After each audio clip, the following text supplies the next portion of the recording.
I had always been the one to sacrifice for my family, but when they asked me to give up everything for my sister's mistakes, something inside me broke. That night, I made a choice that would change everything. I chose myself, and for the first time, I didn't feel guilty about it. I sat on my bed, staring at the college acceptance letter in my hands. I could barely make sense of the words.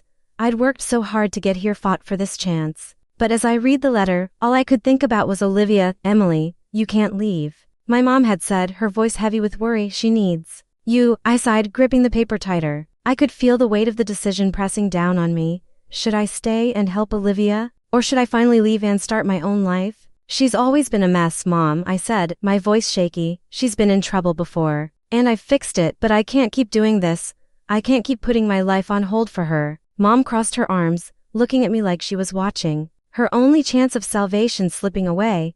She doesn't have anyone else, Em. You're the only one who can help her. My heart clenched at her words. I knew it was true. Olivia was my sister. I loved her, but she had dragged me into her chaos more times than I could count. She'd never once taken responsibility for her actions, and I always picked up the pieces. I had let her manipulate me into staying, time and time again, but this was different. I looked down at the acceptance letter again. My dream, my chance to leave this town, to leave all of this behind. The future I had worked so hard for, now within my reach. And then, there was Olivia. I know she's messed up again, I said, my voice cracking as I rubbed my eyes. But I can't sacrifice everything for her. I need to live my life. I need to do this for me.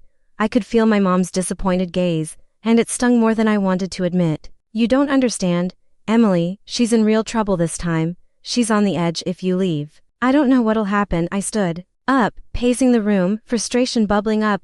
Why is it always me? Why do I always have to be the one to fix things? What about me, Mom? What about my future? Her voice softened, but there was no sympathy in her tone. You're the responsible one, Emily. We've always counted on you. I could feel my chest tightening as the weight of it all hit me. She was right. I had always been the one who fixed everything. I had always put everyone's needs ahead of mine. But this was different. I was finally standing at the edge of something big, something for me. I stared at the letter in my hands. I wanted to leave. I wanted to feel free, to not have to be the one who carried everyone's burdens. But how could I leave my sister, the person I'd been holding up all my life? I ran my fingers through my hair, pacing again. I just can't keep doing this, Mom. I have dreams. I have a future. I want to go to college. I want to be more than just Olivia's babysitter. Her silence hung in the air like a heavy fog. My heart was racing, and my thoughts felt like a blur. You know how much I love you, Em, my mom whispered, but family is everything. You'll understand when you're older. I closed my eyes, feeling a wave of nausea hit me. I didn't want to be older. I didn't want to carry this weight anymore. I wanted to be free, but no matter how badly I wanted to leave, my heart ached for Olivia. I couldn't abandon her, could I? The clock on the wall ticked loudly, the sound echoing in the quiet room. I felt stuck, torn. I opened the letter again, my hand trembling as I read the words that should have filled me with excitement, but instead, I just felt the suffocating pull of obligation. Olivia needed me, my future was waiting, but was I strong enough to walk away from everything I knew, even if it meant leaving her behind?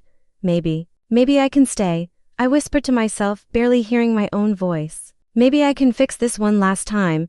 But deep down, a part of me knew if I stayed, I'd never have the chance to live my own life. I'd never get the chance to breathe, to be free. But was I ready to choose that over my family, over Olivia? I didn't know, not yet. But I knew one thing: this battle between loyalty and my dreams was only just beginning. The truth hit me like a slap in the face, and I couldn't breathe. I stared at the papers in my hands, my heart pounding as I tried to make sense of them.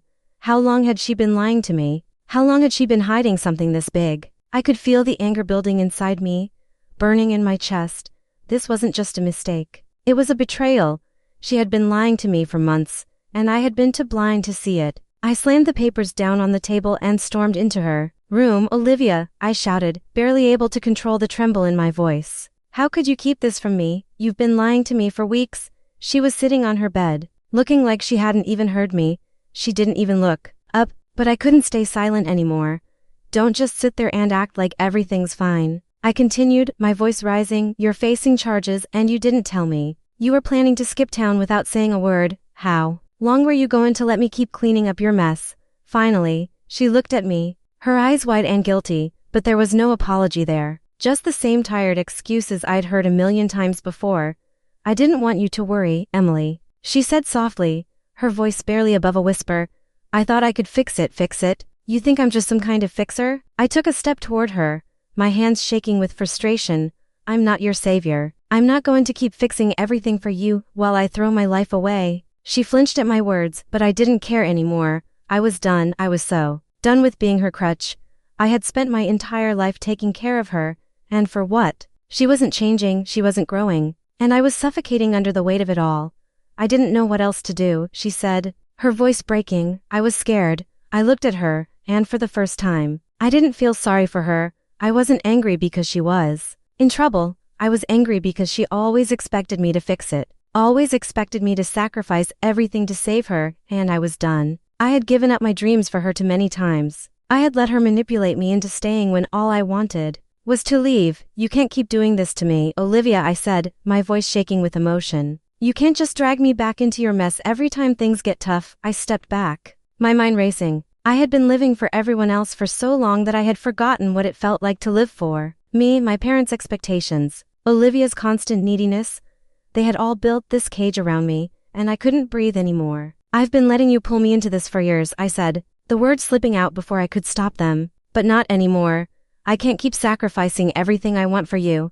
Her face twisted, and she opened her mouth to say something, but I didn't want to hear it. I didn't want her to beg me to stay. I'm done, Olivia, I said, my voice steady now, the anger and sadness swirling inside me, mixing together. You've got to figure this out on your own.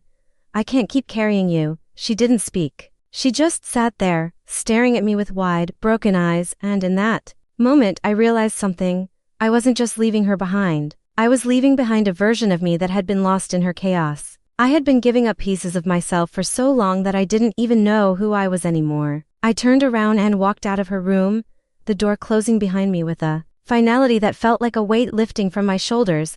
I went to my room, locked the door, and sat on the floor. The letter from college was still on my desk, waiting for me. I hadn't even opened it in days. I hadn't even let myself think about it because I was too busy being everything for everyone else. But tonight, I knew what I had to do. I grabbed the letter and tore it up. I threw the pieces in the trash and sat back on the floor, feeling the weight of the decision settle in my chest.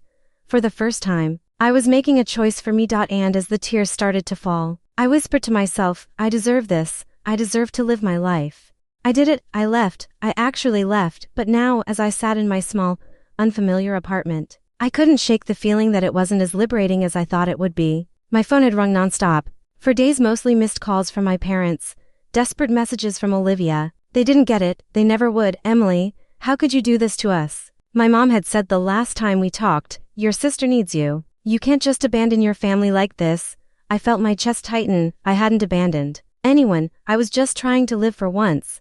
But no matter how much I tried to convince myself, the guilt still clawed at me, dug into me with every message I ignored. I stared at my phone now, hesitating to check the next voicemail. I already knew what it would say, the same thing. They were all mad at me for leaving, for finally choosing myself. My mind drifted to Olivia, the anger in her eyes when I walked away. I could still feel it. She was furious, blaming me for abandoning her when she needed me most. The image of her hurt face burned in my mind. I didn't want to be the villain in this story, but it felt like I was becoming one. Still, for the first time, I stood my ground. I wasn't going to be the one who fixed everything anymore. I wasn't going to let her make me feel guilty for wanting a future. I couldn't, but damn, it hurt. I didn't think it would hurt like this. I kept imagining her struggling, thinking of how she was dealing with the mess I left behind. The guilt gnawed at me, and for the first time since I left, I questioned my decision. Maybe I did leave her when she really needed me. I whispered to myself, staring at the wall. Maybe I should have tried harder to stay. I shook my head. No, this was about me. I had to remind myself that I was worth something too. I stood up and walked to the window, looking out at the unfamiliar city street below. There were people out there, living their lives, and I was finally going to be one of them. For the first time in my life, I wasn't living for someone else. I wasn't playing the role of the family fixer, but that didn't mean I didn't feel scared. I was scared. I was terrified of making the wrong choice, of hurting the people I loved, especially Olivia. I thought leaving would bring a sense of relief, but instead, it left me with a hollow feeling. I had no idea what I was doing. I had no plan, all I knew was that I needed to live for myself. But that didn't mean I didn't care about my family. It didn't mean I didn't care about Olivia. I grabbed my phone again, hesitating before pressing the button to call her back. I didn't know what to say. What could I say? I'm sorry. I already felt sorry enough. Instead, I just sent a text. I'm not abandoning you, Olivia. I just needed to live my life too. I stared at the words for a moment, my thumb hovering over the send button. Was that enough? Was that the right thing to say? I hit send. The phone didn't buzz with a reply right away. I didn't know if she'd ever understand. I didn't know if my family would ever understand. But I realized something.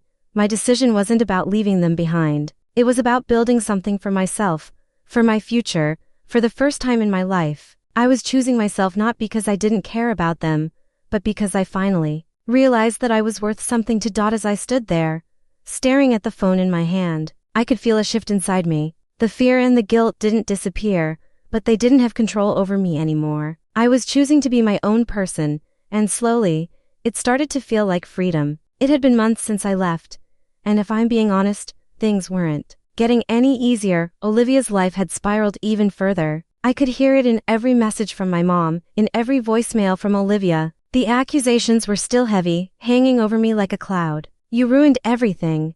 You abandoned me when I needed you most, but somewhere along the way, I stopped carrying that weight. Her words didn't sting as much anymore. They didn't control me the way they used to. I had been living for everyone else for so long that I had forgotten what it was like to live for me. Then one day, I got the call. I stared at my phone, the name Olivia flashing across the screen. My heart pounded, and for a moment I hesitated. I almost answered like I always did, ready to jump in and fix things. But then I remembered how far I had come, how much I had changed. I pressed decline, and it felt freeing, but the guilt still clawed at me, just a little. I hadn't heard from her in weeks. How bad was it this time? Was she in danger? Was she desperate for me to help? I couldn't even answer that question anymore. I had stopped being the person who dropped everything to rescue her. This time, Olivia had to face the consequences of her actions on her own. A few days later, my phone buzzed again. This time, a text from my mom. Olivia's in jail. She's in deeper trouble than we ever thought. I don't know what to do. You need to come back and help her. I stared at the message, my hands shaking. I didn't respond right away. I couldn't. The old me would have rushed to her side, wouldn't have thought twice about going back. But not now. I sat down on the couch, my mind racing. Olivia had done this to herself. She had always chosen the wrong path, and I had always picked up the pieces, but not anymore. I had chosen myself. I had learned to live without feeling responsible. For her, I wasn't the one who had to fix her anymore. She had to fix herself, and for once, I didn't feel guilty. I felt something else, something I had never felt before. Empowered. Weeks passed, and the guilt still lingered in the back of my mind.